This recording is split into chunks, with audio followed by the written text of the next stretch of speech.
not stop grumbling. He grumbled that he wasn't polished enough. He grumbled that he was overworked. Most of all, he grumbled about the passengers. "I'm ashamed of you, Duncan," said Skarloey. "Thank goodness Rheneas is coming home soon. Perhaps he'll teach you some sense before it's too late." "What has Rheneas to do with me?" "Rheneas saved our railway," replied Skarloey. "Please tell us about it," said Peter Sam. "Well," began Skarloey, "it was before you came here. Things were bad. Rheneas and I had to keep the trains running, or our railway would have to close." "How awful," murmured Peter Sam. "I tried hard," continued Skarloey, "but my old wheels ached." Rheneas understood.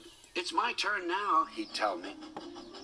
He was often short of steam, but he always struggled to a station and then rested there. "I mustn't stop between stations," he'd say. "The passengers wouldn't like it." Huffed Duncan. He had stopped on a viaduct. "I mustn't stop between stations," he'd say. "The passengers wouldn't like it." Huffed Duncan. He had stopped on a viaduct and hadn't cared at all. "Passengers," continued Skarloey, "get cross if you stop at the wrong places. Rheneas stopped in the wrong place once, and this is what happened." One wet and windy afternoon when the rails were damp, Rheneas was traveling home with a full train. There were even passengers in the caboose. It wasn't a comfortable ride at all. Rheneas's wheels kept slipping, and it was a steep climb.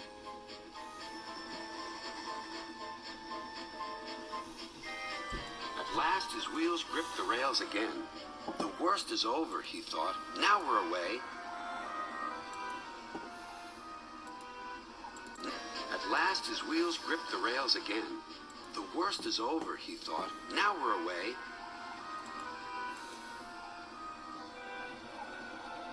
But they weren't. I got a cramp," he groaned. And Rheneas stopped on the loneliest part of the line. His driver examined him carefully. "Your valve gear has jammed.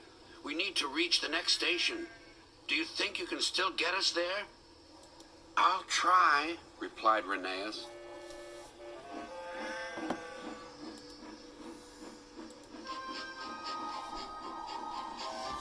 Rheneas did his best.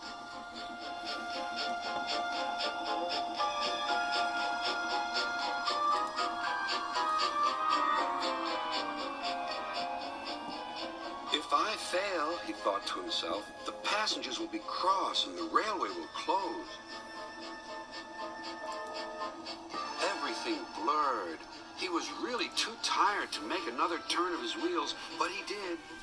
And another, and another, and another.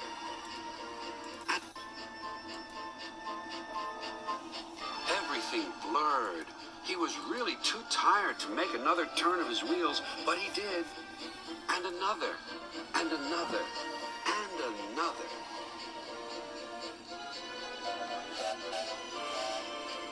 Finally, tired but triumphant, Rheneas reached the station. "I'm here at last," he wheezed. "Thank you for getting us home," said the passengers. "We'll tell all our friends what a fine railway this is." His driver was delighted. "You're a gallant little engine," he said to Rheneas. "When you're rested, we'll mend you, so you'll be ready for tomorrow." "And," smiled Skarloey, "be ready for tomorrow." And, smiled Skarloey, Rheneas always was ready for tomorrow. "Thanks for telling us about him," whispered Duncan. "I was wrong. Passengers are important after all." The next day, Rheneas came home. All the engines were there to greet him. Edward pushed his truck. "Passengers are important after all." The next day, Rheneas came home. All the engines were there to greet him. Edward pushed his truck to the siding, where he was lifted onto his rails. This was the signal for a chorus of whistles from engines large and small. Everyone was happy, and Rheneas was the happiest of all. You know, he whispered to Skarloey, this helps a little engine to feel that at last he has really come home.